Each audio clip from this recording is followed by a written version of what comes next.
this new character is named Majin Ku, which is very interesting because some of you might not know this. So in Japanese, the word boo is another phrase for farting, which is the joke. You will see Mr. Satan, and I saw this on from a translation done, shout out to Herms on Twitter, as he mentioned, basically that's the joke when Mr. Satan actually farts on Majin Buu's house, said, yeah, this is your name, and he farts on him and stuff like that. And then also in Portuguese, the phrase ku basically translates to capital A double dollar S signs. You basically get my drift of what I'm saying there.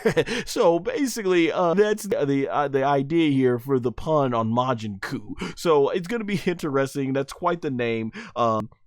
Yeah, but he definitely comes off like a reject looking Kid Buu and sounds like a reject Kid Buu. And so here, Dr. Arensu demands, she gives her first order, you are to go and face Tamagami #1 and retrieve the Dragon Ball and bring it back to me. And Marba is like, you really want to send him after the most powerful Tamagami right off the bat? And so she ends up mentioning how if he can't defeat Tamagami #1, then basically all of this was for nothing.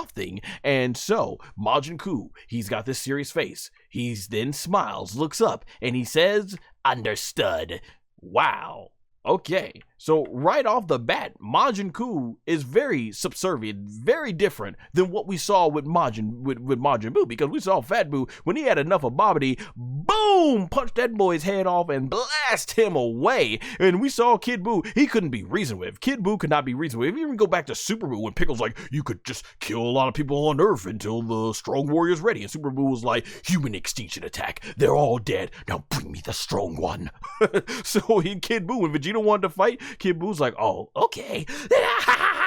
And then boom, blew up the entire planet. Had Goku and Vegeta on the run. Had Goku going like, even though I could go ahead and transform into Super Saiyan 3 and use a big Kamehameha to match you, I'm just gonna go SS1 and say, Vegeta, let's get the heck out of here. Because we saw later Goku was able to match Kid Buu when he goes to SS3. So yeah, man, that was interesting there. So Majin Ku is subservient. Basically he's like, yes ma'am. Yes, ma'am, I understand. Yes, Miss Aretsu. Yes, ma'am. Your wish is my command. Totally different than the killing machine that couldn't be reasoned with. But I'll say this. Here's the deal about Majin Ku. Watch the full video by clicking the link under my handle.